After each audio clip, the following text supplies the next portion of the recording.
Welcome to Confessions of an Entrepreneur, powered by RG. My name is Carl Swansbury, and I'm absolutely delighted today to welcome Heather Mills onto my podcast. Many of you may know of Heather Mills as a consequence of her once upon a time being married to Sir Paul McCartney of the Beatles. But what many of you might not know is Heather is a true entrepreneur. She founded her first business in her teens when she was living rough and homeless. Since then, Heather has gone on to start up, scale, and sell many businesses. She's achieved world records in many sports, specifically skiing, despite having had her leg amputated on the back of a horrific accident. Heather is without doubt someone who has done significant things for dozens of charities around the world. And not only today is a very, very prominent businesswoman, but someone who's always trying to fight for positive change. I'm really looking forward to understanding more about Heather's why, learning a little bit more about the highs, which have been high, and the lows, which have been tough. And of course, I'm really looking forward to understanding a little bit more about the ingredients that Heather feels has made her a successful entrepreneur. Heather, first of all, can I just start by thanking you for agreeing to feature on our Confessions of an Entrepreneur's podcast. I'm delighted to be able to spend some quality time with you today. Don't know if you'll be thanking me at the end, but thank you. Indeed, and given it is Confessions of an Entrepreneur, I'm really looking forward to some exclusive insights into perhaps your career and your achievements so far, Heather. But I guess my first question that I wanted to ask you today, given you have achieved so much in your life, whether it be athletically, whether it be in business, what do you see as your biggest achievement? Having a child, but that's a long story because I lost 4 and had 2 ectopic pregnancies and I was told I could never have kids. So I came up with a solution, which is a very long story. And it went on to help a lot of people have children without IVF and things. Very much another podcast in itself. But for others, creating the largest landmine clearing charity in the world, and feeding 100 million healthy meals to the world, which the profits then went on to help lots of animal sanctuaries and landmine clearance. So I'd say those. And then the final thing on a personal level was challenging people's perception of disability and doing the so-called impossible by getting the Guinness World Records against men with 2 legs who said it's not possible. So that was lovely. Yeah, wow. And obviously you are from the northeast of England. So could we just go right back to the beginning? Because you've said a lot there about persistency, about never taking no for an answer and proving people wrong. But I want to really understand what has motivated you from an early age to perhaps do things that most people would think weren't possible. So can you tell me a little bit about your upbringing, Heather, in the modest northeast of England? So I should have been born posh because I was actually born in Aldershot. And my dad was in the army, but he ran off with my mum because her father didn't approve of their relationship. Her father was a general in the army and he was this non-appropriate soldier, was chatting up his daughter. And anyway, off they ran to Washington Tyne and Weir, which was very early days in the early 80s. I mean, we didn't even hardly have any trees around at that point. And now Princess Anne Park is abundant with them.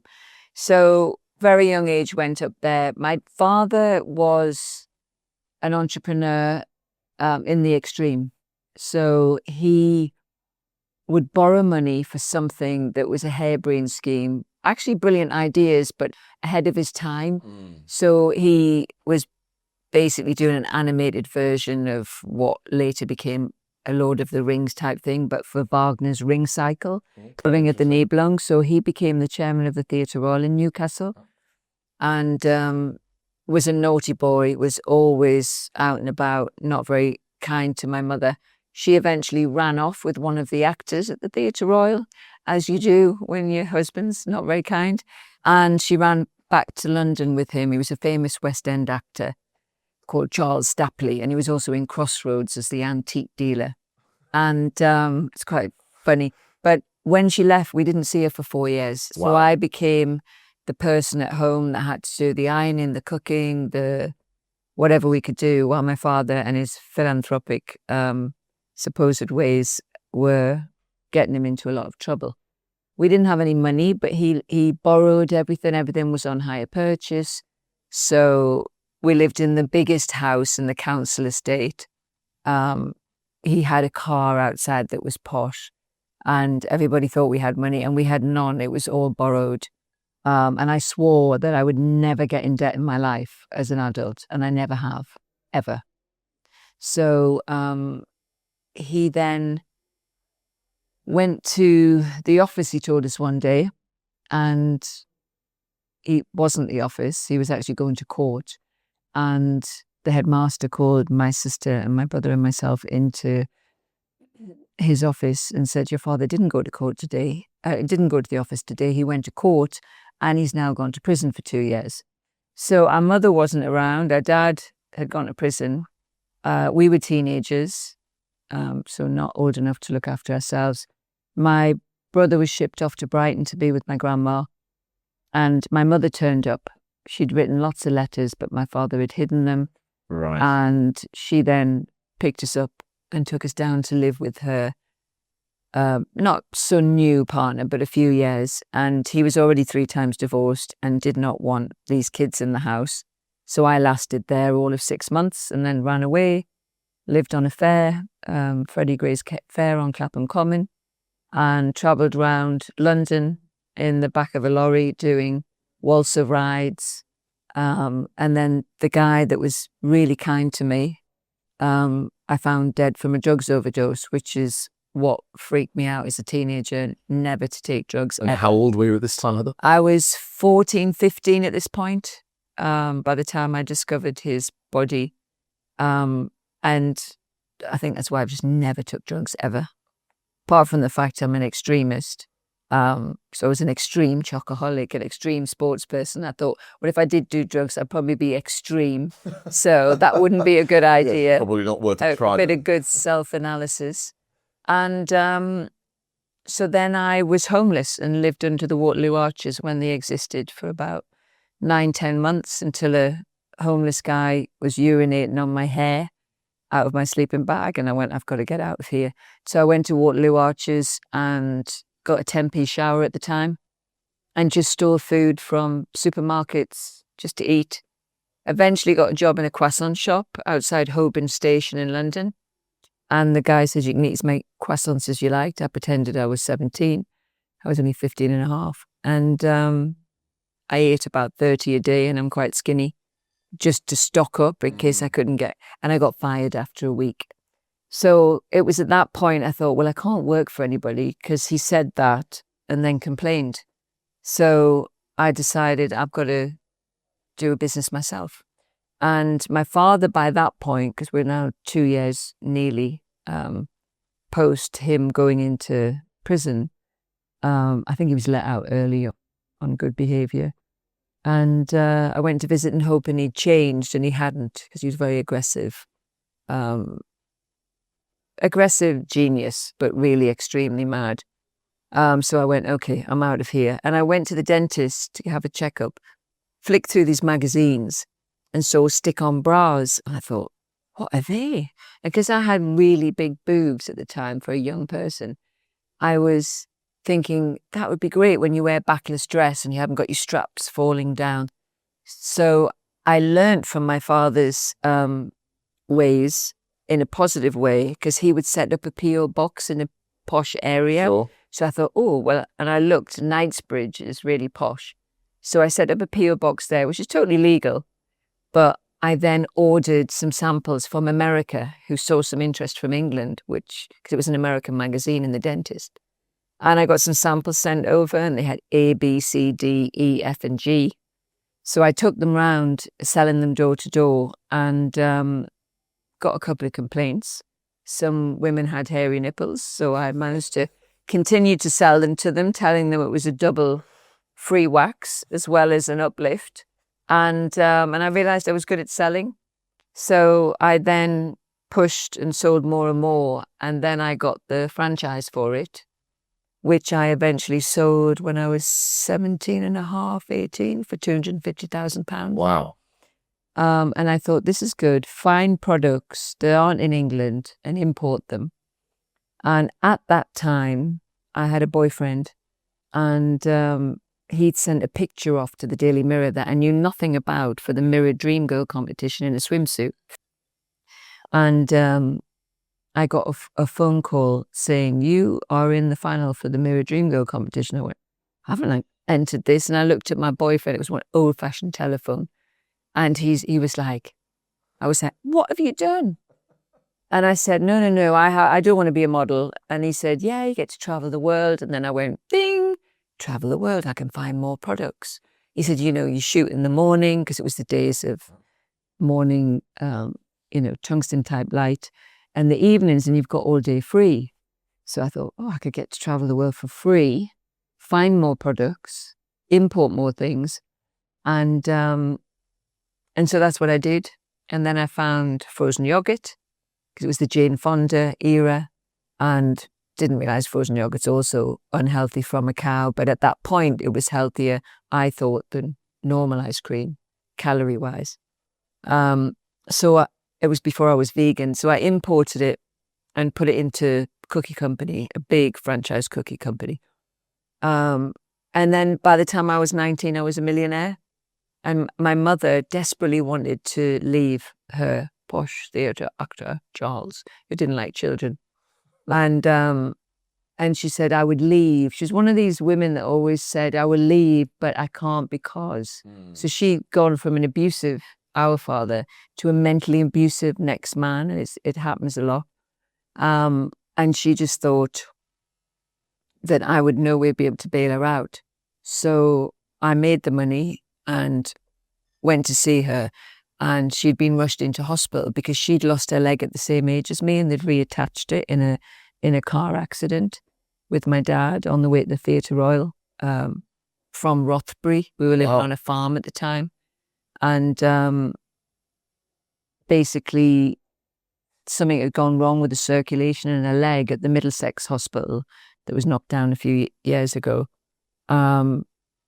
Because they'd reattached it, and I still had two legs at the time, but obviously I'm very knowledgeable as being an amputee now, that it's better to amputate it than reattach it 99% of the time when it's severed. So she lived in pain for a long time, and I went to see her, and I said, I've got the money in the hospital, and her wound was bleeding, and they said, we're not sure what's going to go on, but we think she'll be all right. But she was embarrassed by all the blood on her legs, people coming to visit her. She said, could you get me some red satin pajamas? So I ran from the Middlesex to Topshop, which had this never-ending escalator in Oxford Circus, ran in and found the pajamas and was so excited. And then I ran upstairs, but there were two girls blocking, and I just wanted to get back. So I was like, excuse me.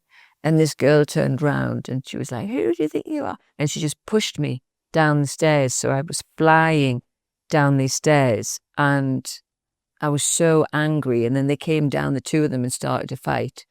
So being a Geordie, I completely decked them and then ran quickly to the Middlesex Hospital, and my mum was dead. So she'd been dead by 2 minutes. So they delayed me for 10 minutes. So I was very angry. And suddenly said, money doesn't mean anything unless you're making a difference with it. And that was my turning point into my philanthropy. Was I know how to make money. It's very easy for me, for my brain, the way I think. I work 20 hours a day, 6 days a week, used to be 7. And now I have a partner that makes me take 1 day off. And when I'm on holiday, I switch my phone off completely. So that was my childhood that dipped into how I became who I am. Thanks for sharing some pretty emotional insights, Heather. And just to ask, obviously, your mum was out of your life for a big chunk of your teenage years, but because of your father being imprisoned, she became someone who, of course, very quickly you'd have been dependent on at that young age. How was it? I was never dependent. Once your mum leaves at a young age and you're running the household for 4 or 5 years, we had a different kind of relationship. By the time we were back together, when he went to prison, I was already like a 25-year-old. You know, I was the most boring friend anyone could ever have. I'd be like, oh, let's stay in and watch a film. You know, didn't go out clubbing, didn't do drugs, didn't drink, I was just like sport. And I didn't trust her anymore. Do you know what I mean? She wasn't a very warm, emotional person. She never had been. So I loved her as my mum, but she was a top psychologist in the end at the Royal Marsden Cancer Hospital. And 99% of psychologists have severe issues and go and do the free 60-hour therapy for themselves to then go on and help someone else. So she had a lot of issues. And it was awful when she died because I felt at that point we were just connecting because then I was 20 years old. So her death was really difficult. But the time we got back together when I was a teenager, I found her quite weak.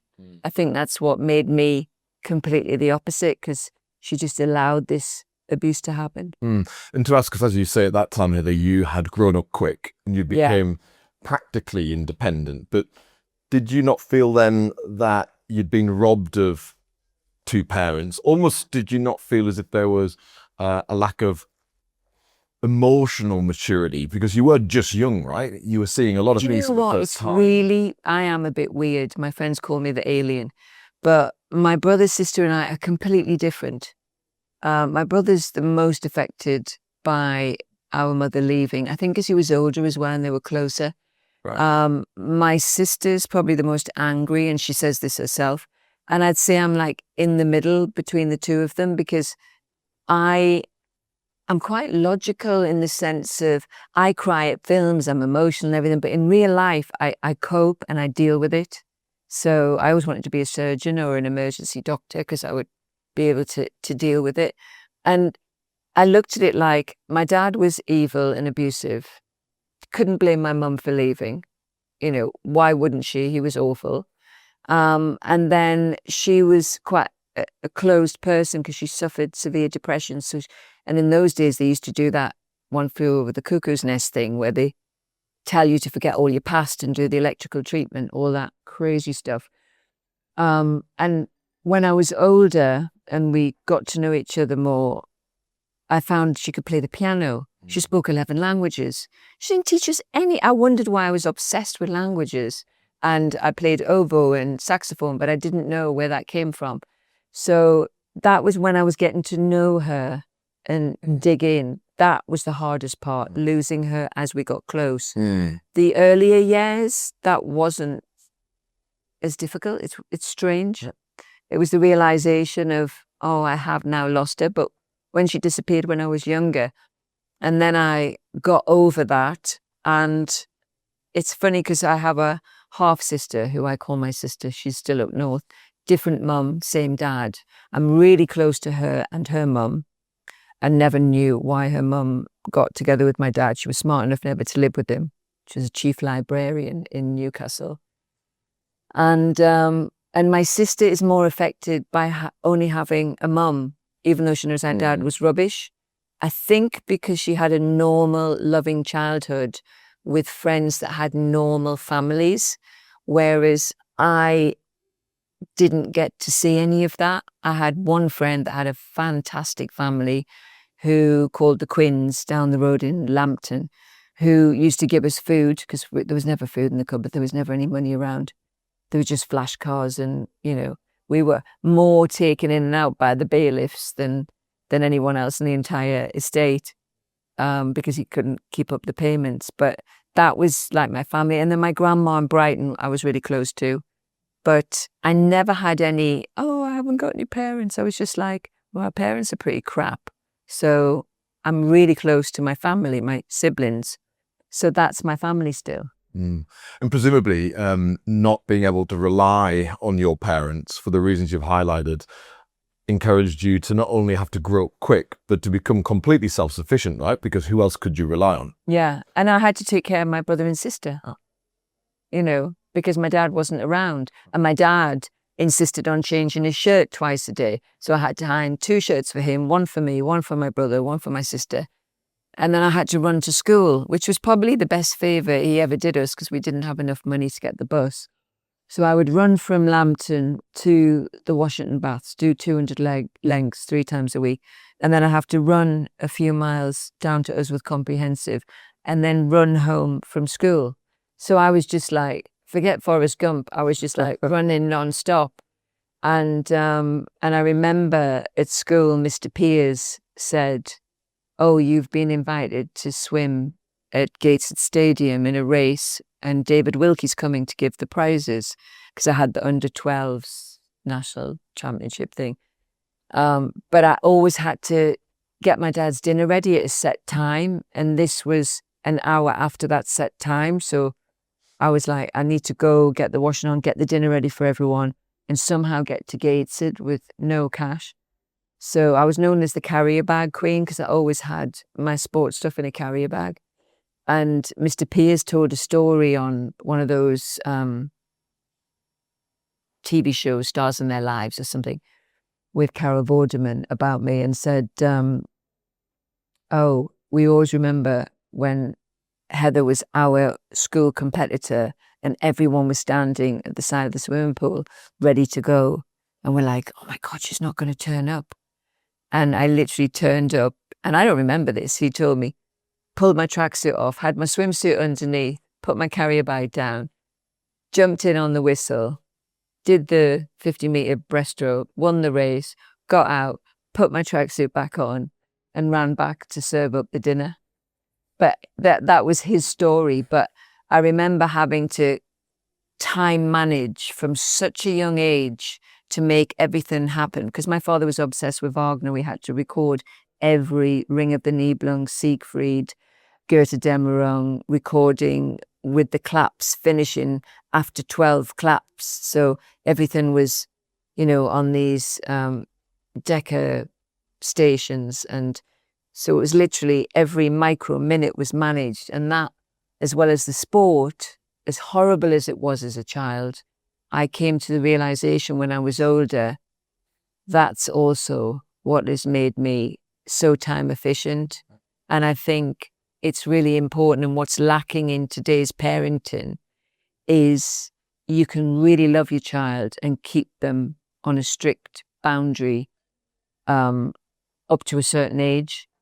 And you've got to be prepared that you're the parent, you're not the best friend, and you can become the best friend later. And it's very easy to say, it's very hard to do, but it's like when you train a dog. I had a Wheaton Terrier for 18 years, and I had to train him really quickly because I was on crutches about 2 months after I'd got him with another revision amputation. And he kept pulling me over on the crutches because I couldn't put my prosthetic leg on. So I was like, whoa, I'm going to have to really train him. So I spent 6 months training him perfectly.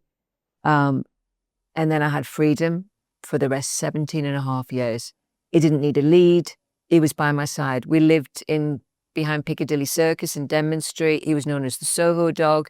So I always say to my friends, if you put the time in, be it parenting, be it business, be it relationships, be it anything, the outcome is what you get back. Occasionally you're unlucky, but we spend so much time focusing on something and then we wonder why a relationship doesn't work, or we wonder why. And then obviously there's, things that happen that are out of your control, and you've got to then move on and accept.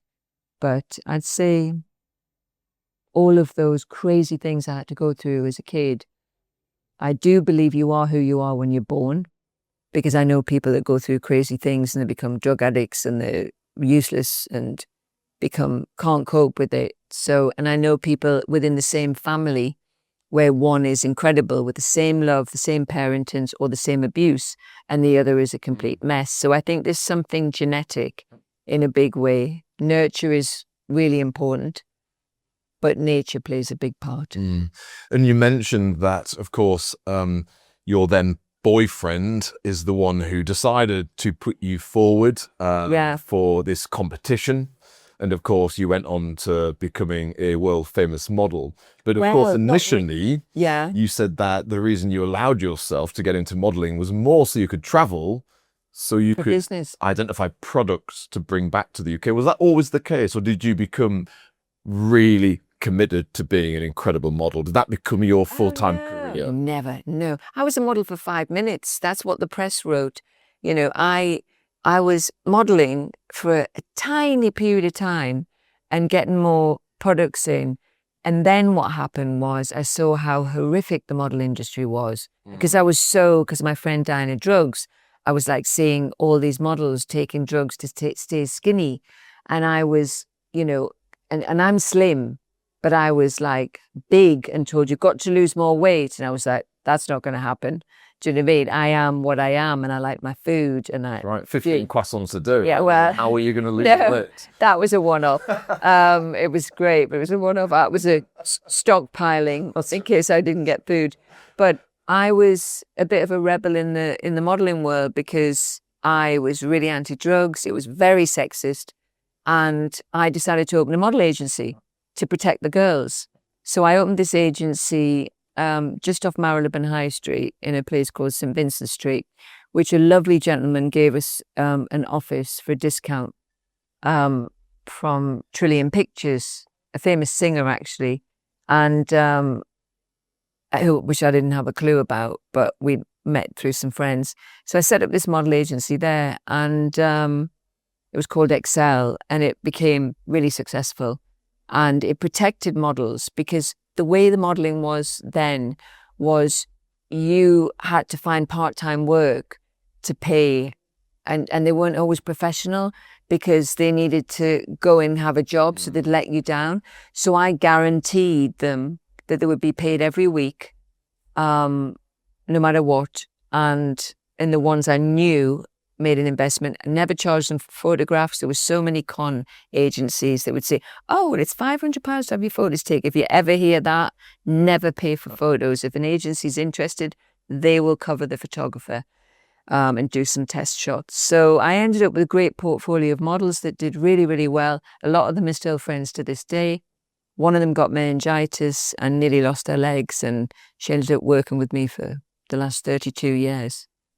Called Ruth Matthews, and she's like my best friend. And then I sold that because I got married to somebody that I didn't know was a wolf in sheep's clothing. Because what you do is when you come from an abusive childhood, and lots of people that haven't had abusive childhoods, you tend to try and fix somebody, and you attract the wrong type of person. It's similar to one of your parents, but you don't know it until you're much older. So, you know, my father was very charming, very dashing, very funny, very generous, but completely violent and controlling. And so I attracted, for quite a period in my life, very controlling men because they were attracted to me, but then they wanted to put me in a box. Oh. So there was always this conflict. They weren't particularly confident. And and that's sort of how things move forward in that way. So for you, modeling was always just a way to travel, and actually business was always your priority, even though people might not have thought that at that time. Well, exactly. And then when I lost my leg, they just jumped with Heather Mills, the model. But I was a model for 5 minutes that used it, but I'd had by that point 6 businesses. So but you know, they didn't know about that. They just saw it as the model thing. So, and of course, you've talked there about the accident, which resulted in you having, of course, one of your legs amputated. Could you just tell me exactly how devastating it actually was at that time to have your leg amputated? Because there's one thing being born with a disability. I guess that's quite different to having something taken away that you had before. Could you just try and take me back to exactly what it was actually like for you then?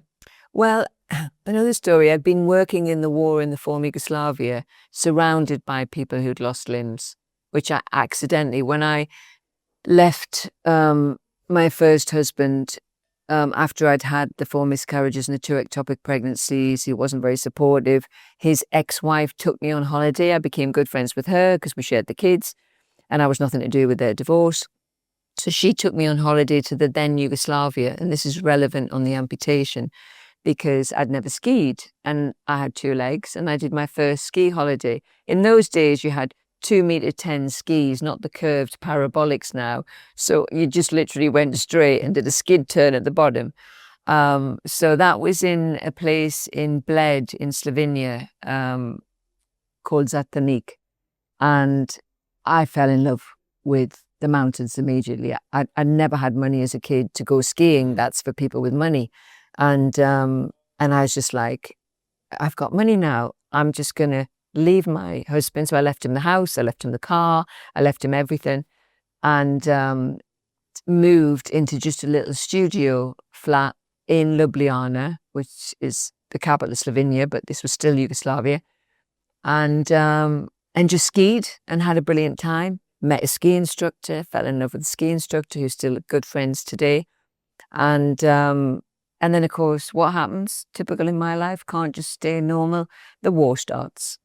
So I end up bringing people back, refugees, setting up Refugee Crisis Centre at Adria Airlines, which is the Slovenian airline head office in Conduit Street. Got people jobs at the Natural History Museum because one of the people that was on holiday when I was there was basically one of the heads and said, loved Slovenia and said, yes, we can give them some temporary jobs. And then ended up driving lorries back and forwards to Zagreb for a while, and middle of the war came back to advise the Shadow Defence Secretary, you need to go in now. It is becoming absolutely awful, the things that are going on. The UN peacekeepers are just standing watching the Dutch ones, and young kids smashing their head against walls, seeing all their family destroyed. What's like same like what's happening in Palestine. It was literally just awful, awful, awful. And but they weren't interested because they'd just come out of Iraq war. Britain are only interested in helping countries, and I mean the government, where they can take the oil, take the gas, benefit from it, sell weapons, and America the same. So I had to try and find ways of helping and making them think of the bigger picture, which was basically, this is on the doorstep of Europe. It's going to cost you a lot more to wake up to actually eventually clean it up, which is eventually what happened. So I ended up working with the Americans, Colin Powell, General Wesley Clark, got involved in this whole human security, charitable war side of things. And when I came back to advise Dr. David Clark, I crossed the street and a police motorcycle chopped my leg off, crushed my pelvis, punctured my lung. And he was delayed with a group of diplomatic police from Princess Diana's false alarm. So they basically were trying to catch up. And I looked behind the red double-decker bus, and they'd already gone, about 6 of them. And I then took another step, and the police bike just came from nowhere, chopped my leg off. I flew, and the leg just flew over. And when you have extreme injuries, you don't have any pain. Your body just shuts off. So I can see things, but I can't feel any pain. The weirdest thing that happened was... Can you actually recall that now? So you're telling me, of course, exactly what happened, but can you see it still in your mind? Yeah, I can see it. As if it was yesterday? Yeah. Wow. Yeah, I see it. But what was really mad is life, because I'm walking down the street 8 months ago, and I hear this, Heather Mills, like this out of a taxi, and I was like, hi. And he said, I was the taxi driver that picked up your leg and gave it to the pub to put in a barrel of ice. And he was this cockney, fabulous guy. And turns out he's got a whole story on TV of himself, of his own life. You remember that 7-Up, where every 7 years? So he was the little jockey guy. Okay. And lovely, lovely guy. But so I was like, oh my God, I'm just going to a meeting, but I would love to meet you so you can tell me. about it? He said, yeah. So we met up and he drove me to where it happened. And he said, I remember they're coming along and they're going to Princess Diana's false alarm. And then you step out from behind the bus, because he was on one of those taxi ranks. And he said, and I just saw the whole thing happen in slow motion. And he said, the policeman skid, he was a little scratch, uninjured. And then the police sued me for shocking overtime for him. It's what they don't know now, as a tactic. So I had to countersue. I was never planning on suing. I just thought it's an accident when I was in hospital. This was another long story. So leg was gone. The ambulance helicopter came after about 45 minutes. It took the policeman away in an ambulance, but my injuries were so severe they had to take me to Mount Vernon. And when I got there, they told my family, she's not going to make it. 4 times they said, that's it, go and say goodbye, it's over. And somehow I kept coming back. And when I did recover, my girlfriend, Ruth Matthews, who was one of my first models, came in, and I'd asked her to cancel my Bupa because I had treated myself to Bupa from the age of 17 and I'd never used it. So I was like, and I was just never ill. So I didn't use I didn't go to the doctors, nothing.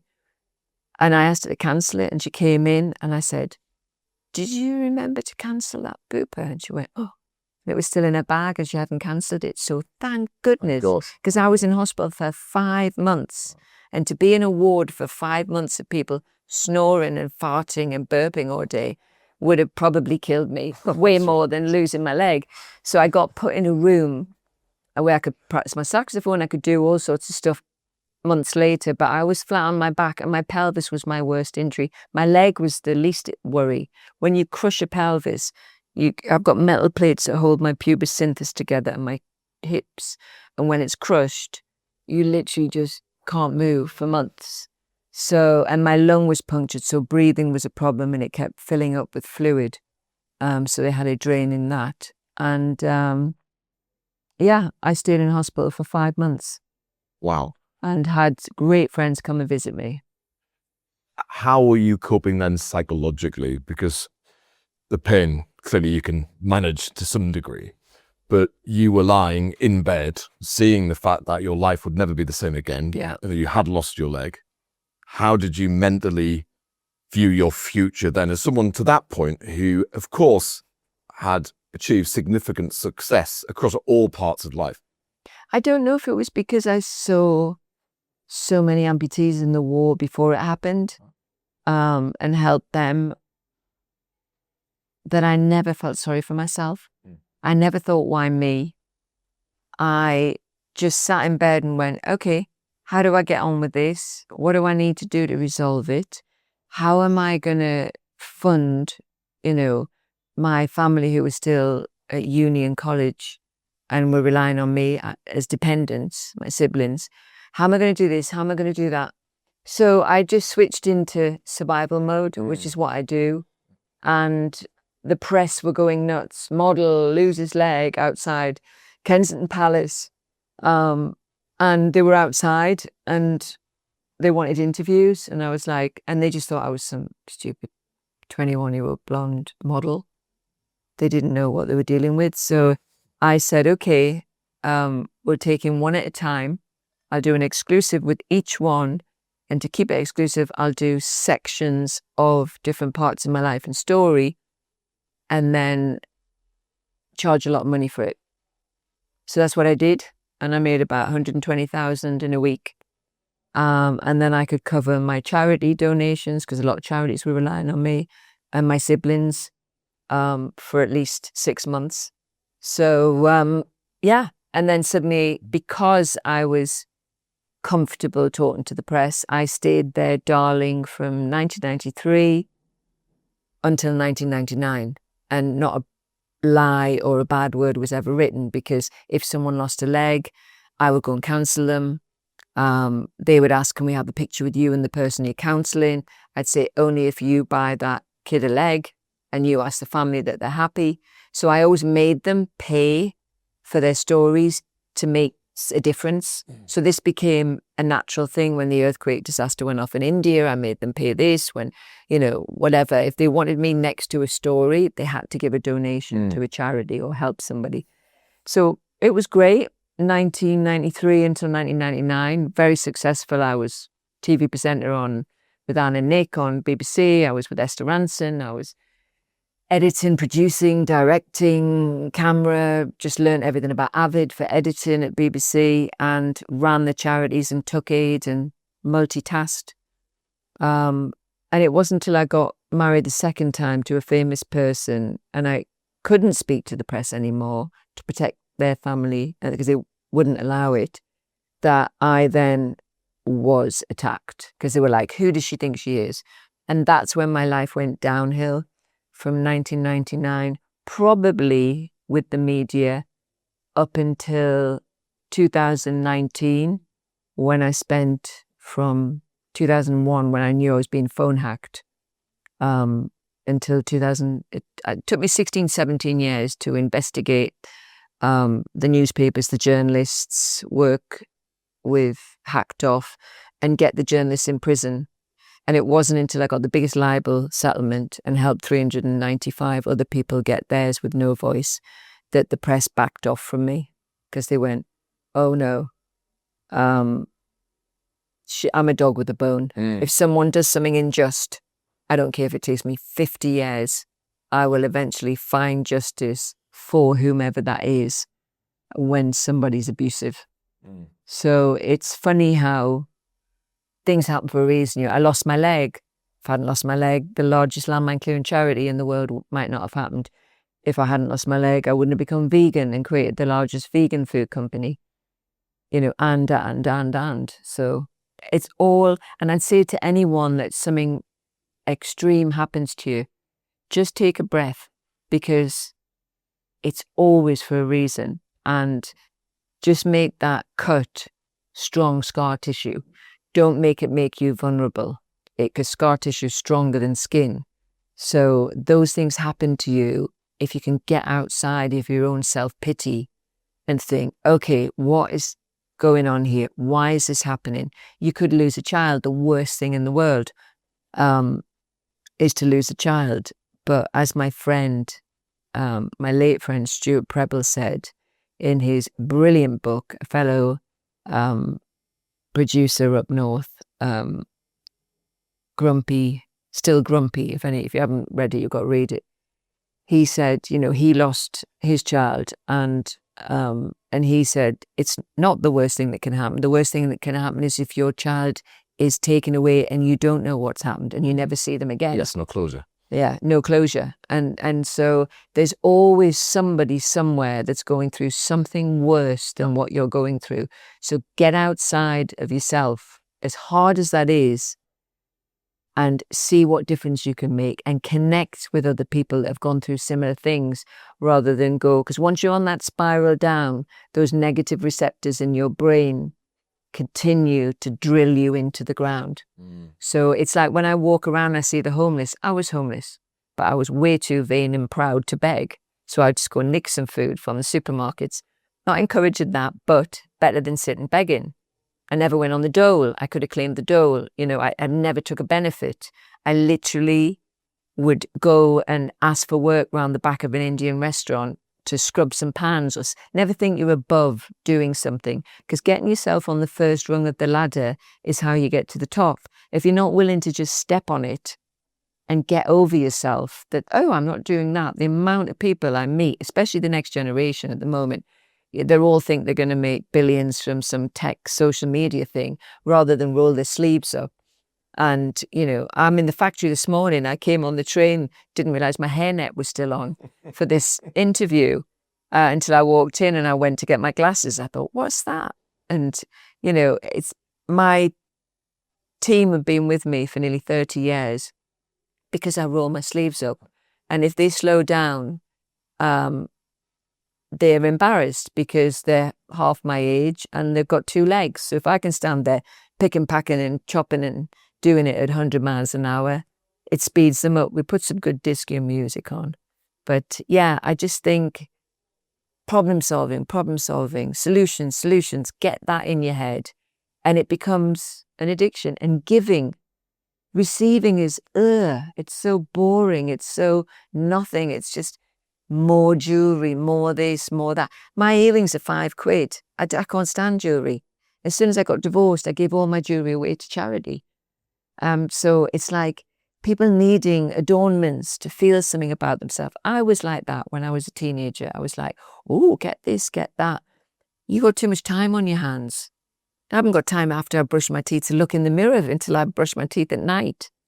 So I just think people need to just get out of their own bubble to get true happiness, to see the joy that they can bring to the world.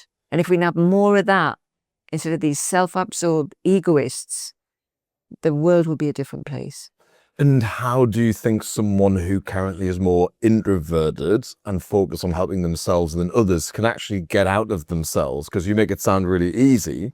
I guess, first of all, you have to know you're that person. And then secondly, you need to know how to address People it. that into themselves don't get out of it. Someone close to them has to get them out of it. And they have to be afraid of losing that person. Sometimes heartache can wake people up. Sometimes tragedy can wake people up. Some people you're not able to help. And that's an important thing to realize in your life as well. Where do you spend your time? There are certain people that need help and they will evolve and become better people and go on to help other people. There are some people that are just so wrapped up in themselves and so closed. Or they're born evil. Some people are born evil. I don't believe that you become evil. You're born it. And you can get people who make mistakes as teenagers because they're part of a group and they, end up in awful situations, but they were never really evil at the heart. So people can evolve and improve, but some people, it's just not worth the time. They're so wrapped up in themselves. Of course, a lot of what you've done and still do is for the benefit of others. Why do you enjoy helping other people? And I appreciate that sounds like a basic question, but most people spend their life only helping themselves. So why do you spend your time helping other people? Because it's also a selfish thing to do, because it makes you feel great. If you get down to the nitty-gritty of it, you get an endorphin rush when you give a present. You get an endorphin rush when you change your life. Once you get addicted to giving, you never stop. And you get peed off when you sometimes give something and try and help someone out that is just a lazy little shit who won't ever help themselves. Yes, you get disappointments, but 90% of the time, if you choose wisely, and you see those differences, especially with vulnerable kids with disabilities, with animals, that's why I absolutely love animals, because it's just unconditional, their love. So I fund a lot of animal sanctuaries, help a lot of disabled kids, love going to India where all the kids with nothing are smiling, and you suddenly, talk about kids that will jump up and work at the drop of a hat, the less you have. I just think where kids now are pretty spoilt and parents are overindulging. I have a child who helps me work in the factory who also has their own work, who totally independent, doesn't live off us, 18 years old, finished uni, completely independent, works restaurants every night at uni, and literally from the age of 15 has had part-time jobs. It's the work ethic that you set in your kid.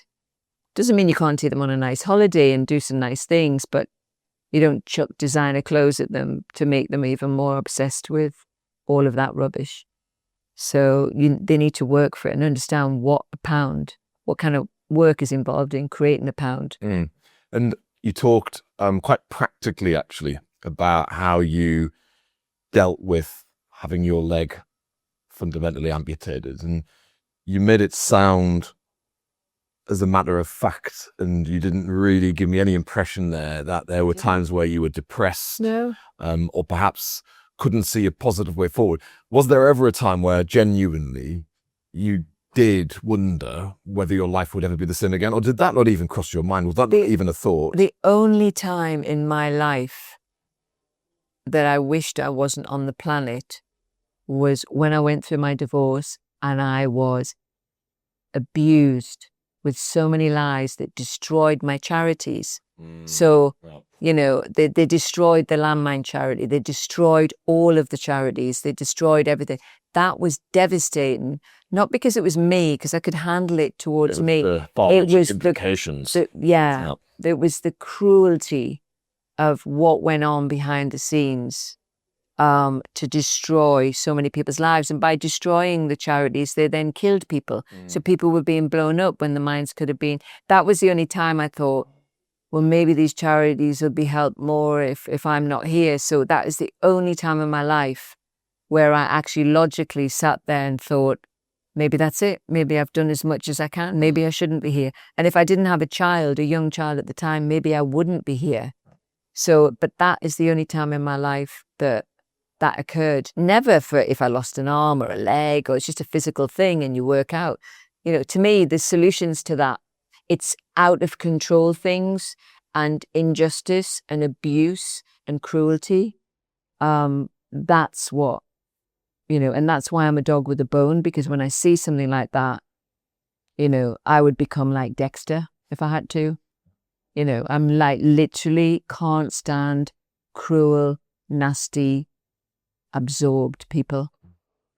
Obviously, you mentioned the separation from your second husband, so Paul McCartney. My only question in relation to that separation, given how profiled it was, and of course how the media chooses to interpret facts in their own particular way, was during that marriage, as a consequence of how high profiled your husband then was, did you feel silenced? Did you feel as if you couldn't be the person you actually are, i.e. someone who has a voice, an opinion? Like I said earlier, when I was, when I had the accident in 93 until 99, I already had a great relationship with the press for the charities. But when I met him, the family rule was you don't talk to the press. So it went from one extreme to the other. So I had to respect their family's privacy. I wasn't going to be talking about them, but it just severed.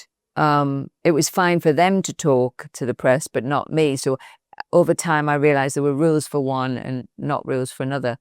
And I decided that if that's going to be the case, then I would try and maximize that fame to try and create good. So when I traveled organizing the tours and things, I thought, okay, let's try and create a tour in Russia. So the Beatles apparently were banned. I didn't know because I was never a Beatle fan. I was ELO, AC/DC and all that stuff. Wasn't my era.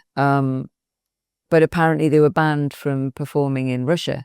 So I said to me and Jeff Baker, who was his PR guy for a long time, great guy, came up with this whole thing to set up a concert in Red Square. Now, I didn't care less about the tour and music. I was like, we need to get rid of the landmines, because I'd already set up the landmine charity. So if we can do a concert there, which he's excited about, I might be able to get a meeting with Putin. And anyway, it took us 4 or 5 years. And eventually we got the first concert in Red Square set up. And my entire mission was to get to meet Putin, to get him to sign the landmine treaty that we'd set up, because we had 40 countries. And then when Princess Diana's false alarm chopped my leg off, I managed to connect with her and get her involved in landmines and walking down the minefield. It was only a total of 4 or 5 days involvement in total, but what we managed to do with it was enormous. And then when she passed away, we got another 100 people signed up. So the people that were missing were Russia, China, America, and a few others. And they had huge stockpiles of landmines. So I was so excited and nervous, as you can imagine. It took so many years. And I get to the hotel, and I've got this big old-fashioned telephone, and it rings, and it's like, okay, you can now come to the house in the country. And I was like, and we had sound check 3 hours later.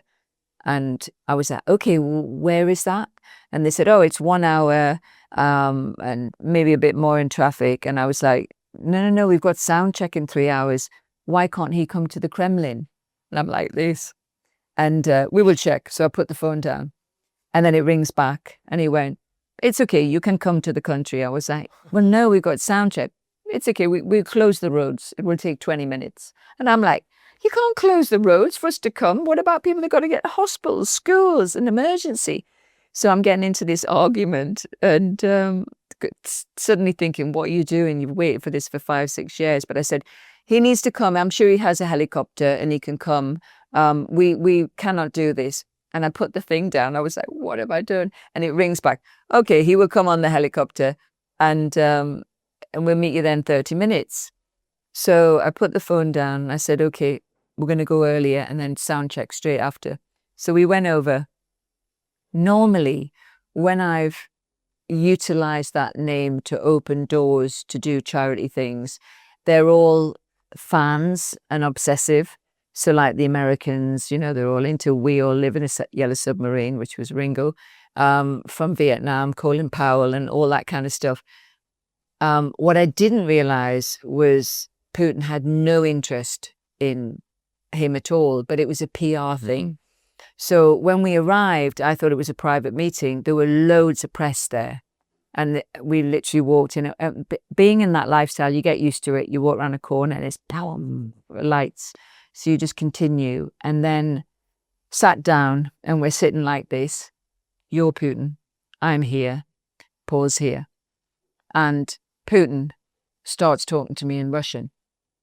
Now I can understand a bit of Serbo-Croatian and they are similar, no matter how much the Russians say it, they're completely different. They're similar. So I can understand bits, but they had a translator there as well. And Paul starts to talk to him and he says, you know, my wife, she's involved with landmines. And he says in Russian, I know everything about your wife. And I just went, oh my God, that's not a good thing. What does that mean? And, but I pretend like I can't really understand him until the translation comes in. And then Paul's like talking. And when he's not comfortable, he sits on his, so he's sitting like this. And I'm going, oh my God, this is not going very well. The press have now left and we're in this circular room, which is all wallpaper. And you can't really see where the door is. There's like some stairs going down, but I'm looking for the loo, thinking I could leave them to just talk and bond and I'll pretend I need the loo. So we've had a conversation for 20 minutes and I've said, this is what I need. This is the ratification. This is this. This is that. And he said, I can do this. I cannot do this. I can do this. I cannot do this. And I was like, wow, I don't normally get that commitment and non-commitment, commitment, non-commitment if it's with Bill Clinton or other heads of state that I've met. So I was like, I wonder if this is just BS, like most of them. And so I said, can you point me to the restroom? And then I turned around. There's a beautiful piano in the corner, sort of old style. And I said, darling, why don't you play the president a song? And this is way back in 2001 or 2, I can't remember. And he said, oh, okay. So he jumps up and he starts to play Let It Be. So then I said, where is the restroom? I will take you. I said, no. He's playing this song for you. And he's got his back to us. He goes, I know this song. And I'm like, oh God, this is not going very well. So he gets up and he said, follow me. And then suddenly this door opens that you can't even see that it's a door. And he starts marching down the corridor and everyone's got like their Kalashnikov guns, like all the way down. And I was just like, oh my God, I can't believe I'm following President Putin to the toilet. This is just hilarious. And anyway, he then says, you can use my private bathroom. And I went, okay. So then I'm on the loo, like about to, and I'm like, what if there are cameras in here? What if it like, you know, like you're just thinking of the films. So I'm like this, and then I'm trying to cover myself up, and I'm literally trying not to make that noise you make when you go to the loo, trying to do that silent aim. And literally what happened was I then finished and went to wash my hands. And he's got all these Dermalogica products. And I thought, I wonder if they got a sponsorship deal with him. It was like more than I could ever fit in my bathroom. They'd last me like a year. So I'm washing my hands. And then I go out thinking he's going to have gone back because it's only like a curved corridor. And he's standing there, everything all right? And I went, everything's fine. Marches back. What happens? Walk in, last chords, let it be. And then the devil turning round like, where the hell have you been? As if I'd just gone and up to some mischief in the bathroom with Putin. So that was a hilarious story. But what was interesting, we then went and were leaving. And I said, are you coming to a concert? He said, I will try. I have a lot going on. And I said, it's going to rain, so make sure you bring an umbrella. It will not rain. I said, no, I think it's going to rain. It will not rain, no. So I was thinking, how on earth would he know if it's going to rain? Because it was forecast to rain. So anyway, the concert warm-up's happening. It's pouring down. And literally within 30 minutes, the sky's clear and it stopped raining. And then the concert starts, but everyone's sitting like this because there's never been the concert in Red Square. And they don't know whether they can dance or not. So me and my sister get up, start dancing. We made a documentary about it back in the USSR. And you can see that eventually Putin walks in. And as he walks in, everyone vroom, sits down because we just got everyone up dancing. And then he went like this. Don't look at me, look at him. And everyone, vroom. It was just like boom, boom, boom, boom. And then we got some footage of him jigging away. You know, it turns out he likes to play the saxophone and sing and things, which he didn't do there. Blue Moon, one of his favourites. And then it was a brilliant concert, brilliant event. Met Gorbachev, who was absolutely amazing, who brought me some flowers from his garden, hand-picked, which was just incredible. So I always was an admirer of him and what he achieved with the wall, with Thatcher and everything. And then got in the helicopter to leave, to go back to the airport that they'd organised. And on the radio, it came on and they said, it's President Putin for you. So I moved out the way for him to pass it to Paul behind. He goes, no, it's for you. And I went, oh. And he started to talk to me saying, I've organised for documents for the embassy. And like I said, I can do this, not this. I can do this because I'd come up with this idea for laser border things I can't go into, but they would protect people crossing over the borders from Chechnya. Right. So you didn't use the landmines, but you protected your borders because they've got the biggest borders in the world. And he did everything that he said he was going to do.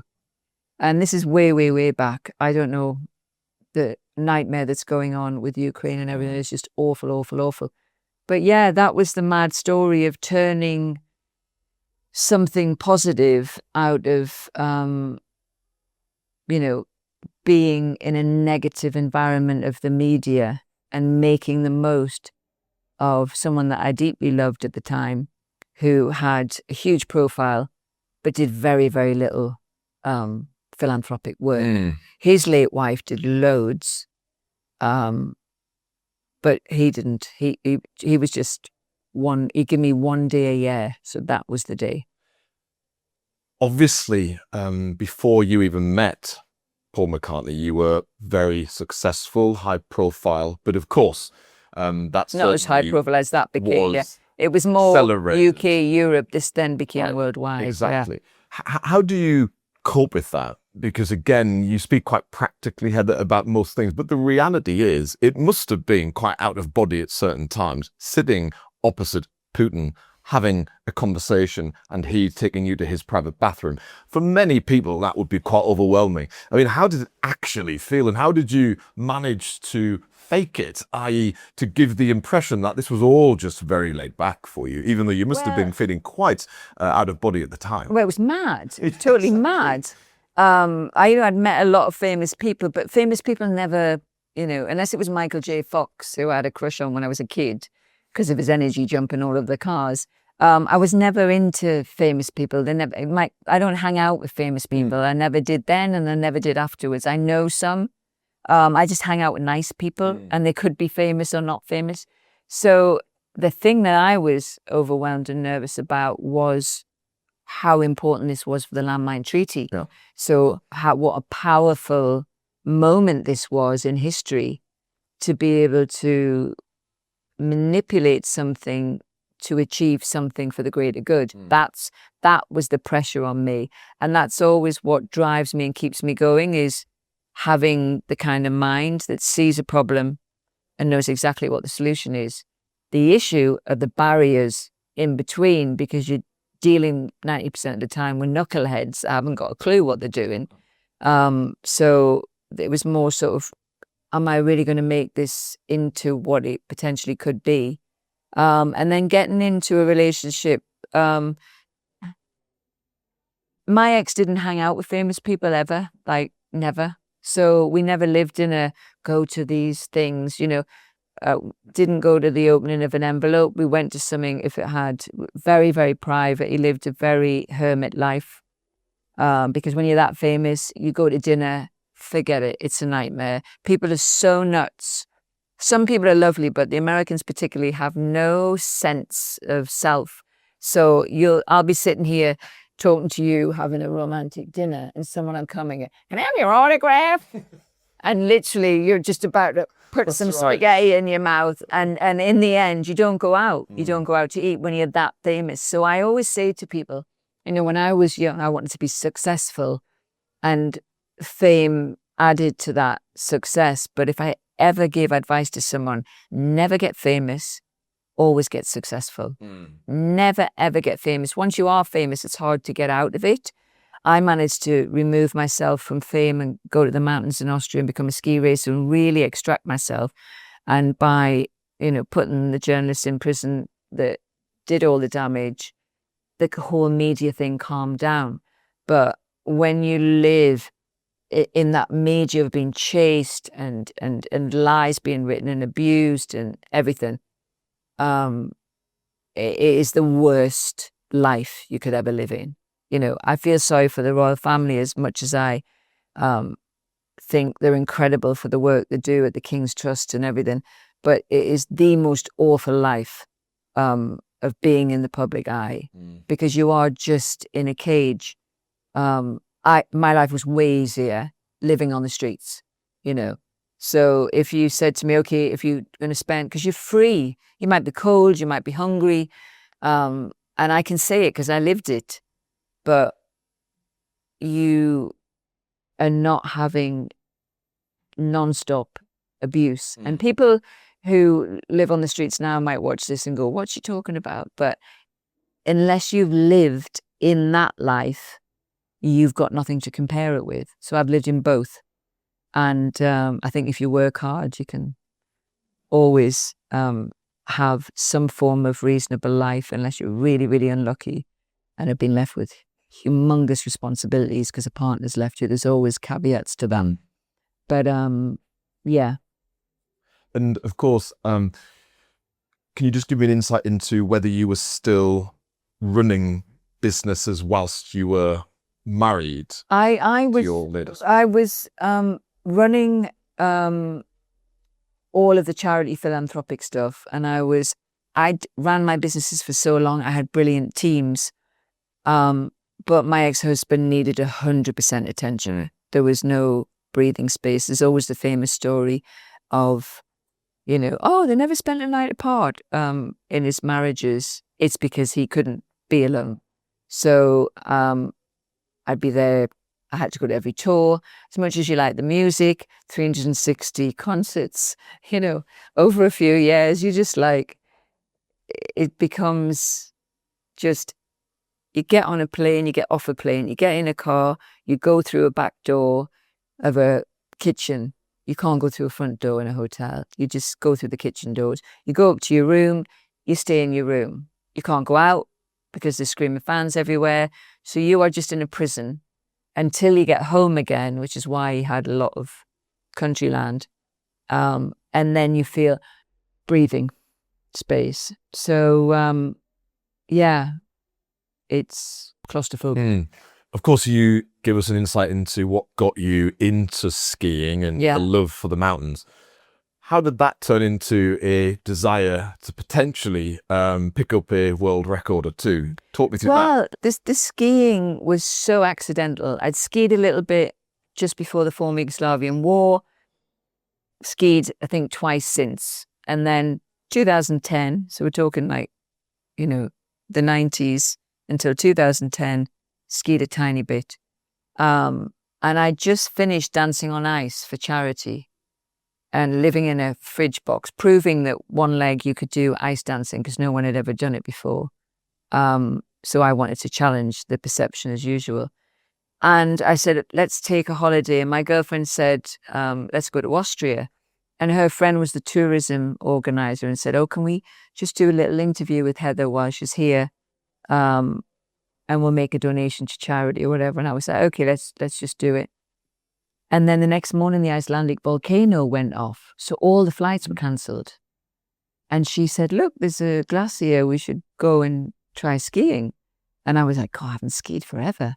So we go up this glacier called the Multala Gletscher in Austria. And of course, the skis had changed by then. They've got these shorter, turny skis. But I just had a walking leg with me. Created the ski leg. And so all I could do was sort of straight, lean a bit. And so I didn't know I was going straight all the time through the Austrian ski team speed guns. And I was disrupting their speed guns because they're just tiny little things. And I had no clue. So when I got to the hotel, Flatackerhof, I remember it, there was a cubbyhole with a complaint letter from the head of the Austrian ski team coach. You have to stop, going through you're destroying our times, you're skiing too fast. And I said, oh, I better go and apologize and explain I've only got one leg because I had pants over it. So I went up and I said, I'm really sorry. I said that I was destroying your guns. I couldn't see them. They must be really small. And he's looking at me like the devil. I said, but I've only got one leg. And he went, Pah, like laughing at me. And I was like, oh, well, that's rude. And he said, you're serious? And I said, yes. He said, serious. And I was like, yes, I have one leg. And I showed him. He said, oh my God, do you know how fast you were going? I was like, no. He said, you were doing over 120 kilometers an hour. And I was like, was I? I said, it didn't feel like that. And he said, you should become a ski racer. We will teach you. And I started laughing. And then I was 42 years old. And I said, no, I'm 42 years old. And I have businesses in England and da-da-da. But I was being so abused and hounded by the press at the time that my girlfriend said, why don't you do that? You can just fly here for a few days, train, fly back, and have a life. Because Austria's brilliant that they don't have this mentality of obsession with the celebrity. And I was like, what? And I said, well, let's give it a go just over the next 2 days until, the volcano calms and the airport's open. So they put me on these different skis. They did all these tests and they said, we have to get you to change that leg, do something with the leg. Because the prosthetic legs had metal bars. And when you ski, you need a lot of angulation. Right. And so it would just stop you having that angulation.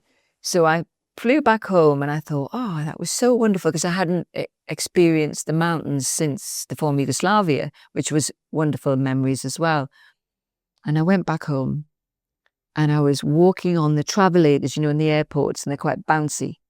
And I thought, this is interesting material because I'd already developed loads of prosthetic legs, like the silicon legs, the running legs, all this before that, another long story. And economical legs for Sierra Leone and India and all that stuff. So I was on this bouncy travelator and the material's like this. So I looked to find out and then did some research, got some samples of this stuff and cut some out and attached it with hardware screws so that it had the support for when you're going really fast at angulation, but it gave you the lean. So I developed the first really good skiing leg. And then I went to the British ski team and said, could I be on the, training for the disabled ski team? And they laughed at me. You're 42 years old. Are you kidding me? And I was, oh, okay. So I went back to Austria and I said, they won't let me be on the team because I couldn't ski for the Austrian team because I'm not that nationality. And they said, ignore them. we'll train you and they'll be begging for you to be on the team. And we'll get you a wild card. And I was like, oh, like in tennis. And they were like, yeah. So they trained me for an entire season and got me a wild card. And I flew out to New Zealand for the slalom race, which are the gates closest together, quick turns. And I won the silver medal. And at the bottom of the race was the British coach with her mouth open, not very happy because she was my age, thinking, how can she come and do this? And it was on the front page of all the New Zealand Times and everything. And everyone just thought I was nuts. So I was like, so they said, okay, you can be on the British disabled ski team now. So I then went on to win 4 gold medals, 2 for the World Champions for Super G and 2 for downhill. And then the leg that I developed as I kept progressing them was for safety, because actually when you ski, you don't need a boot on your prosthetic leg. You could just click it in the binding. The lighter the ski is, the less you're going to hurt yourself when you crash, all sorts of things. But because the Paralympics don't understand prosthetics, especially back then, I trained for 4 years. I broke everybody. Everything in my bones, recovered. 4 days before the Paralympics, they banned me because of my leg. 5 days after Sochi Paralympics, they passed the leg as the best leg for safety. Wow. Which all the skiers use now.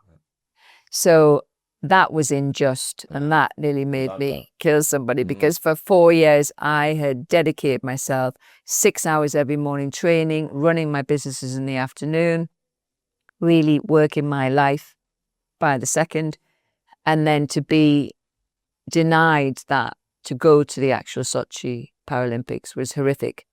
So in my usual problem-solving way, you asked about skiing, I decided to go for and do something that no one had done ever, which was speed ski on one prosthetic leg off a cliff where you drop off, and did 166.84 kilometers an hour.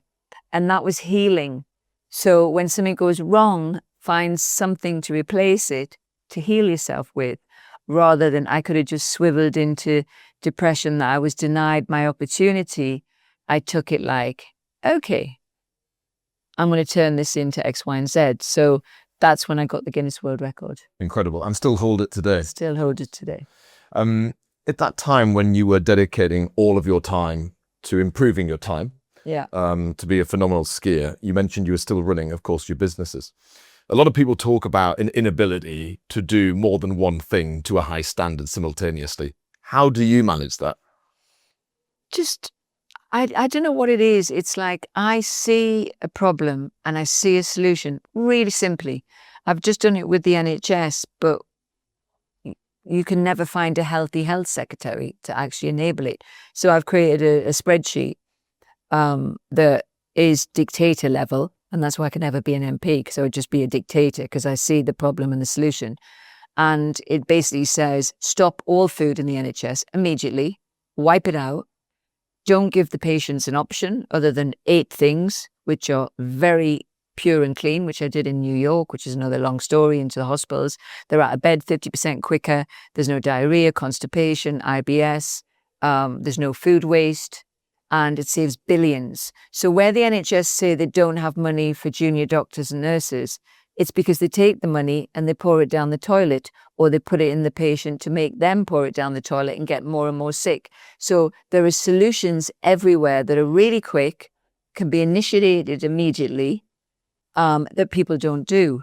So I diverted there. What was your question again? The question was really around how you were managing at that time. Problem solving. To be Yeah, elite that's right. in sport whilst also running businesses. So the reason I thought of that was because when I lost my leg and I couldn't heal it, my girlfriend, after 5 months at me in hospital, dragged me off to this place called Hippocrates in West Palm Beach.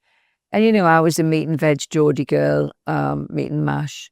And she said, you've got to go vegan. And she cured herself of breast cancer. And I was a bit skeptical, like, what is this vegan schmegan stuff? But they kept chopping my leg off more and more because I couldn't get rid of the infection, and they were shoveling antibiotics in me that were doing nothing. So I said, okay, I'll try anything. So she got me on a plane, and I was on crutches with huge infection. Within 2 weeks on clean, plant-based juicing, wheatgrass juice, garlic poultices, I was completely healed. And I was like, whoa. So I was like a born again. You know, when you discover something, you're like, whoa. So I went back to England with this massive tray of wheatgrass juice, shoved it on the table of GMTV in front of it's still on YouTube, apparently, 1994. Dr. Hilary Jones, thinking I've got some weed there or something. And I'm explaining you just juice it and drink it, and it's full of chlorophyll, wheatgrass. And Lorraine Kelly's trying to do her usual diplomatic stuff, saying, but it can't really cure your infection. And your friend didn't really cure herself of breast cancer. And I was like, look, and I met hundreds of others. So I then became raw vegan for 2 years. Well, try staying raw vegan in freezing cold England. Like, it was the hardest thing ever. And when I knew I was really healed and really well, I then started to crave a burger and a pizza and a this. But I didn't want to go back to eating animals, understanding how much I was harming my body, because I'd done a lot of research. And so I started to make vegan burgers, vegan pizzas, vegan cheese, vegan this, in the 90s. And it basically exploded, you know, out of my little factory. And, but I was still pushing, you know, the cart horse up the hill, because people were like, vegan, what's vegan? And eventually I gave a recipe to the Americans that became the Beyond Meat burger. And then everyone saw it was huge. They didn't look after it very well. Why did you do that? Why did you give that recipe to the Americans? Because everything I was doing was going to charity, and I wanted to put anything I could to heal people. And this was probably about creating a market that didn't exist, right? Yeah, educating people. It was. And also, meat-free. I'd been working in America. I was hosting Larry King. I was, you know, doing a million things, and I just wanted to get these products everywhere. Into the market. Yeah. And we did in 24 countries, and that became V-Bites. And that was a roller coaster, because I ran it, funded it, operated it, put out 100 million meals. And then veganism started to become popular. And it was a choice of go big and create a billion IPO with the Beyond Meat, or sell. And I thought, well, let's just do something huge, and then the charity gets more money. I made the mistake of taking on investment, because I thought big food companies would know more than me, because I can take a company to tens and hundreds of millions. I could never, I thought, take it to billions. I need like huge one. Try and find an ethical 9 billion food company without meat and dairy and things in it is really difficult. But we did. We found a company in Germany that were a family business, lovely people, but so naive. I was just like, how have you even grown the company like this? I was saying, now you've got mass procurement, us under your brand, you can get us coconut oil for half the price, so the margins are going to be. No, they were paying double what I was paying, because I was giving it to fair trade farmers, going to India, negotiating, and they were just buying it through brokers. PPE, they were paying double what I was paying. They had no relationships with the procurement originators, and they invested in my business and took it backwards, millions within 2-3 months, and hired 14 people to take my place so I could focus in one area, because that's what PwC and analysed when they came for 18 months due diligence. Oh, we need 14 people to replace that. I was just like, for God's sake, that's stupid. And they literally tanked the business. And when I was abroad with one of the customers, I got a phone call saying, because the investment meant they owned 25% of the business, but it was equal voting rights as part of the investment. And that's where I was naive, because I thought that they were, I didn't know what I thought at the time, but I found out later that because I'd created this new innovation of cheese, which is made from 60% waste, they realized that could be huge. And I created this gut healthy, no bloat meal that is like the next biggest thing. they thought that they could just do a hijack takeover and take it over to Europe. So they underestimated me. I owned all my factories and I kept the businesses separate from my factories. Yeah, you I have allowed- freehold outside of the trading business, Yeah, right? exactly. So they tried to put the business into administration because part of the deal was their funding would be each month. We had a deal at 3 months notice. They had to give me if they needed me to put money in because my money was cash flowed up everywhere, but I could get it, but I needed not to get massive penalties. You know how it works. Anyway, and I was abroad. They did it on the Friday, the board meeting, and they put it into administration on the Monday with, I had 30 years. I'd ran and successfully made this business a 17% EBITDA and brilliant turnover and everything.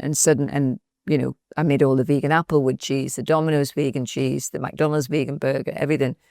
So you can imagine that was a shocker of magnitude. So I came back, I outbid them from the administrators, and I just bought the whole thing back. And then this is about constantly having to overcome adversity. I turned it around in 9 weeks and made it profitable. The following month, the Irish Travellers came, broke into our factory, ripped out the copper piping, ripped out the transformers, £600,000 worth of frozen stock, defrosting that we had to quickly give to charity, and 9 months to rebuild the factory. Now, that's the third time that had happened because there's not enough time to tell you all the crazy stories of these things happening. And the insurance company wouldn't cover it and the customers wouldn't wait. So I moved a load of production to the Austrian factory and had to minimize right down in the UK, but I kept the company going. But oh my God, it was through, we'd had Brexit, we had COVID, we had administration, we had Ukraine war, we had everything. And then I created No Bloat, which won the best food in the Gulf Food Show in the world as the most innovative, gut-healthy, convenient food. Clean, clean, clean. And I got a 40-foot trailer order immediately to IFCO in the Middle East and the distributors. And then the war started the next day. She couldn't write it. So I think because so many things have happened in my life, I've become, okay, what's next? And then immediately, how do we resolve this? What do we do? And thank goodness I created a big ambient company because when the Travellers ripped out the electricity, the chilled and frozen was destroyed, but it didn't affect the ambient. So that helped balance that bit up. So I always try and look at the positives. This took me 14 years to develop. This is my proudest food achievement of all time because it's changed lives. Because I had Lyme's disease, another thing, and they took out my appendix, my colon in 2013, 14, 15. And I suddenly couldn't eat my food anymore, my own food. And then they wanted to take out half my colon, put a stoma bag. And I said, whoa, you're not doing that. Like they wanted to take out my tubes when I had ectopic pregnancies, but I resolved myself and I went on to have a kid. So I was like, no, you're not doing that. So I lived doing my ski records with severe digestive problems, severe IBS. And I then did manometries, endoscopies, colonoscopies, and I analysed the gut on why we get these issues with proper cameras and things, and created No Bloat, which meant it would calm the gut down, people could eat healthily, and then learn from 6 FODMAPs. So I got heavily into understanding FODMAPs, which you can read about on No Bloat, and basically healed myself, saved my colon, because I thought I'm not having a stoma bag when I'm trying to do a world record. That's going to slow me down. So I'd say that was my proudest food achievement. But I'm always ready for the next. You can spend your life on a steam train, which I love, for my holidays.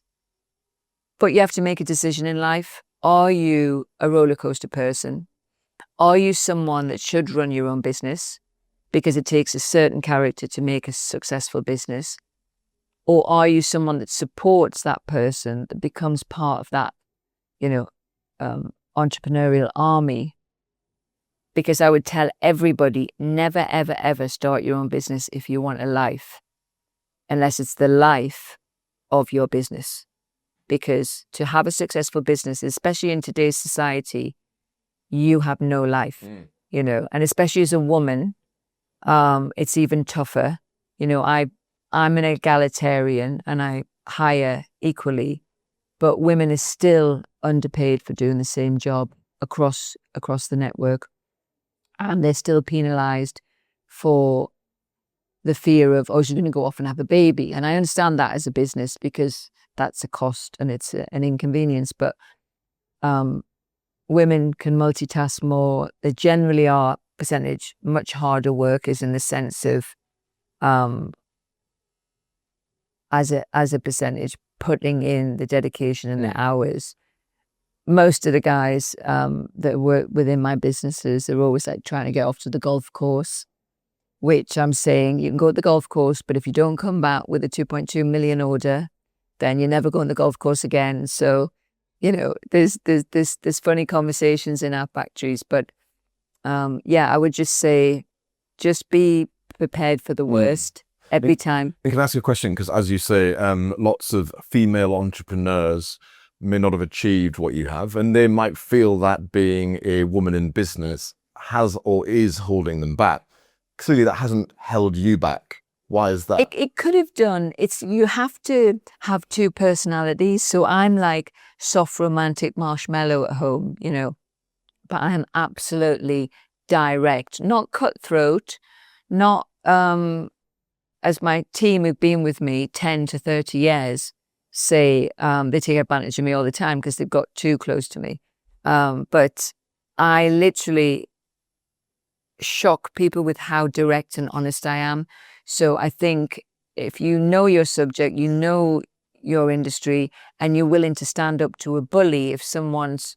Because guys speak. If you analyze a room, guys also buff up and have these arguments. So you've got to be prepared to be like that and go, no, what are you talking about? I remember when I was younger, I always liked it when I had PMT, because that was the one time I was ready to kill somebody. So I managed my board meetings around my PMT, because then I was willing to fire someone or be tough. Or because when you're first doing that, like firing someone used to be so difficult. Especially a friend. Especially a friend, yeah. And I've never actually had to, apart from once, and because the hardest thing in business for me, being in the times that I was hiring people and trusting them, because in those days, everyone wanted to sell a story. Now they don't pay for stories, but back then they paid a fortune. So people would sell a story. And so you ended up employing friends that weren't capable of what you needed them to do, but they were 100% trustworthy. Right. So that affected the business negatively. So yeah, I would just say never run your own business unless you have full support from your family. They're behind you and you love what you're doing. Yeah, it's a funny thing you say, right? Because a lot of people who are employed and they see entrepreneurs and certainly the success you can create, they say, oh, I'd love to run my own business. I'd have flexibility. No flexibility. Work 9 to 5. I'm my own boss. I answer to no one. But of course, as you say, the truth is the opposite to that. No life.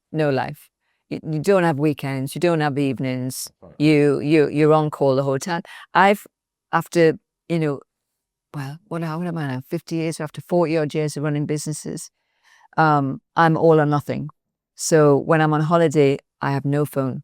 No one can get hold of me. And people who have worked for me for, maybe 6 months have come in, they're going, there's no way that she's not going to ring in, because I'm literally on the Teams at 6 a.m. and we're in 24 countries. So I start at 4 a.m. and I finish at midnight. Because when you're exporting, you're with India in the morning, with LA at midnight. So they're like, there's no way. But I'm like, I've written this list. This is what you need to do. I have one phone. It's called the bat phone. If you ring it and you haven't thought everything through and it is not an emergency, you're fired. And it's never run, ever. Not surprised, mine. Because it makes them think. That's right. You want people to be independent. They've got to back their own. The other thing is that when you run a business, you have to let go and you have to train your team to make mistakes. And that's not easy because you see it so simply and so clearly, and you're just going. And you also have to not put a round peg in a square hole, because you'll have someone on the factory floor, and I made this mistake in the early days, who is the best pick and packer, and you just think, oh, I'll give them a promotion. And then they go to it and they just don't have that brain function that is macro. They are very linear and they are brilliant at it, and you couldn't run your business without them. So it's working out who your team are and where they're best suited, and then giving them an opportunity, but for them to realize they're not actually comfortable in it. For example, I had this intern last year and I had my hairnet on and I'm chopping and stuff, and she's from up north, and she's like, so this Heather Mills, she's loaded, like, and she's talking about me, not knowing I'm standing just right across from her doing the pick and packing. And she went, you know, it must be great to have her life where we're sweating our arse off doing X, Y, and Z. And I was just let it go. And everyone's got the head down, knowing I'm in there going and ignoring her. And she's just like cheeky, 20-year-old. And so I waited till everyone left. And then I said, excuse me, can I have a word? And she's like, yeah, what? And I took my hairnet off and she went, oh, and then realized it was me. And I said, it's okay. I said, I was a cocky young thing once. I said, I tell you what, do you want to come and spend a week with me and see what my life's like? And she went, yeah, that'd be great. I said, pack your suitcase. We're going to 3 countries. Usually I'm in 3 or 4 countries in the week.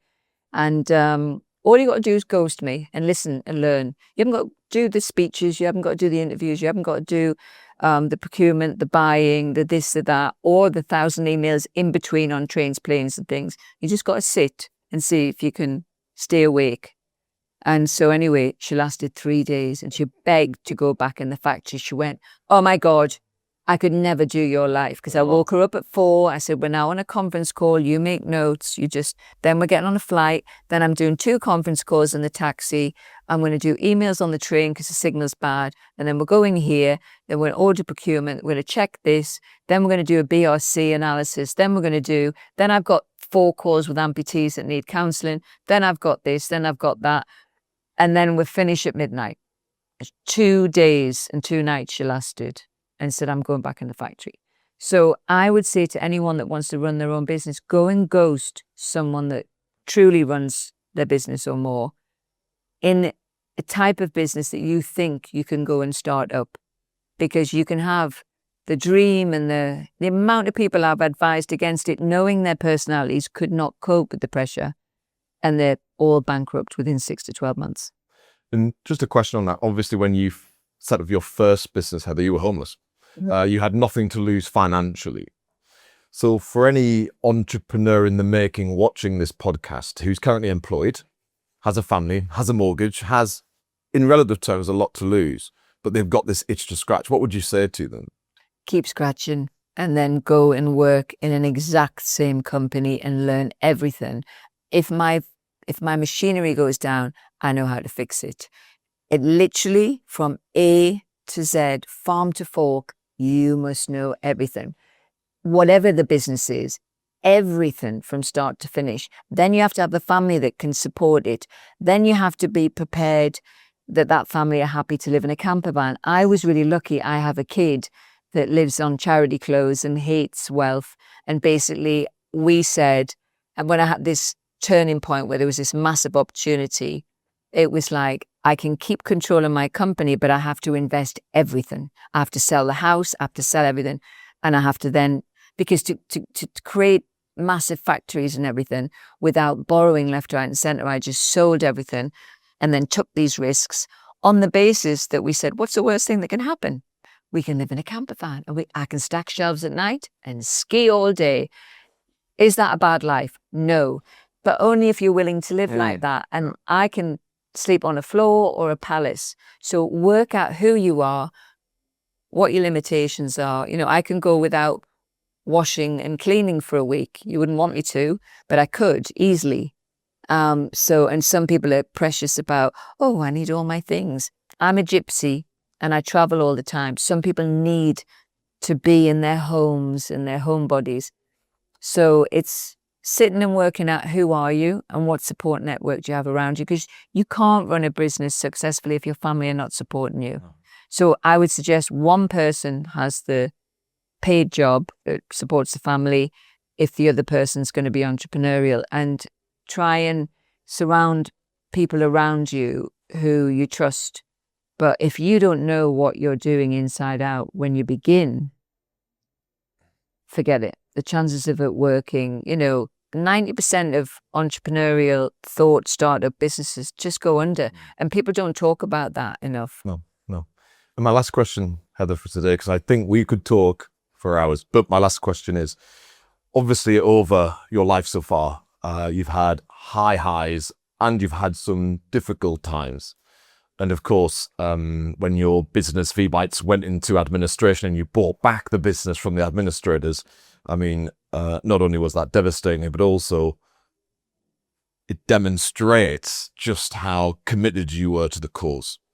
So my question is this: if you were to go right back to the beginning, when you set up your first business, what do you wish you knew then that you do know now? What would have been the one thing that could have had the most transformative impact on the life behind you? It's a difficult one, because if you said to me, would I change anything I'd done going forward, which is a similar question, I would not have gone into business. I would have literally had an easier life. I would, have gone and worked for a charity that had all the responsibilities and all the pressure. Because basically I do all my businesses and it all goes to help charities. So I probably would have just gone in, got a normal job, and done massively philanthropic things with my brain through a solid charity. But having said that, I'd probably end up with so much paperwork and barriers that my philanthropic ideas wouldn't come to fruition as quick. And because they would say, oh, you can't possibly create the biggest landmine charity in the world in 2 years. That's not possible. We have to tick every box and go. So, that's not really realistic. But if there had been a visionary charity that worked at the speed I did, that would have been a lot nicer, because I would have had some support, because I had to do so much to build it up, and ended up with 5 key amazing people that have been with me forever. But I would say that I wouldn't change anything now, because I know that one thing led to another, and they were all lessons in my life. But I definitely could have maybe not worked as much as I have. But my plan is to retire when I'm 65. And people say, you'll never retire. And honestly, I 100% will. I have 11 languages to finish off, like my mother. I can speak bits of most languages, but I never have time to finish them all. So what is retirement? It's retiring from a business. It's not retiring from life. I've got books to read that I've never had a chance to read. I've got my saxophone to pick up again.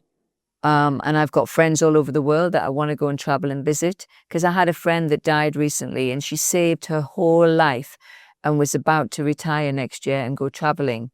I've lived my life all the way through on the expectation I could be gone tomorrow, because I've come close to death so many times. So I say to everyone, have a work-life balance. If you're an all or nothing person, work 20 hours, but switch your phone off for 2 weeks. Don't have your phone by the sunbed or whatever. Be on and off. If you're a 9-to-5 person, never run your own business, and have your lovely 9-to-5 life.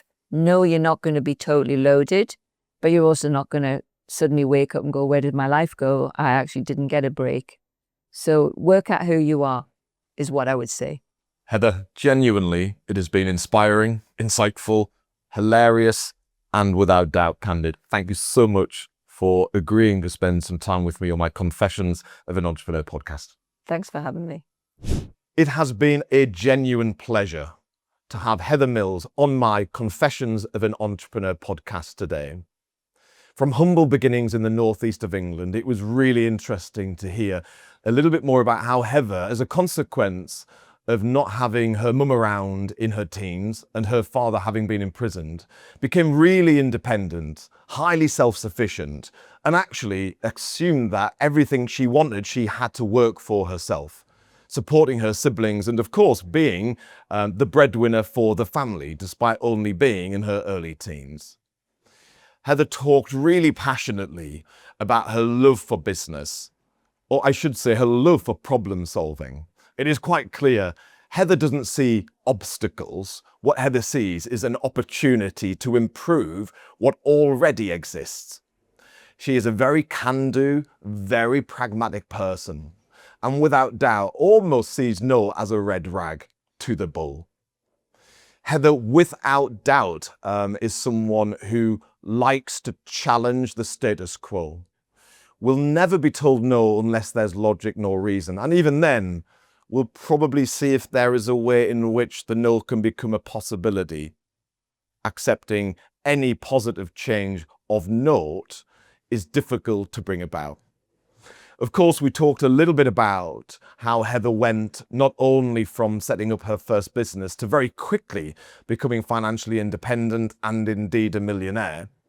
But we talked a little bit about how being in the public eye can bring good and bad. And of course, Heather talked a little bit about the fact when she was married to Sir Paul McCartney, perhaps she couldn't be as vocal, couldn't be as opinionated as she once was, and in turn became somewhat muted, which of course is one of the downsides of being high profiled and famous. It was really brilliant to understand a bit more about Heather's why, which of course is to create highly profitable businesses so that she can use not only the profile of those businesses, but the capital created to do great things for many charities around the world. Heather's absolute commitment to doing good for others, I see very seldom, and without doubt has to be something that inspires us all to do more for the benefit of others, rather than focusing entirely in on how we can benefit ourselves. I think the final takeaway for me from this significant podcast today has to be the importance of making sure you know why you are doing what you are doing. Heather talked very specifically about her keenness to retire from business by a particular age, accepting one will never retire from life, and therefore Heather's plan to retire is to give herself time back, to focus on travel, spending time with friends, and finishing off those languages that perhaps she started but hasn't got the chance to master as a consequence of being so fully focused on her business. For me, I would just like to thank Heather for all of the brilliant work she does across the globe for dozens of charities, raising the profile not only of charities, but raising the profile of individuals who perhaps would not be heard otherwise. Heather has given many people a voice, and I'm grateful to Heather for that. If you would like to download this podcast or any other podcast from a Confessions of an Entrepreneur series, then please do so from wherever you download your podcasts from. But I've genuinely enjoyed having you, our viewers, join us today for this incredible podcast, and I really look forward to welcoming you back to future Confessions of an Entrepreneur podcasts.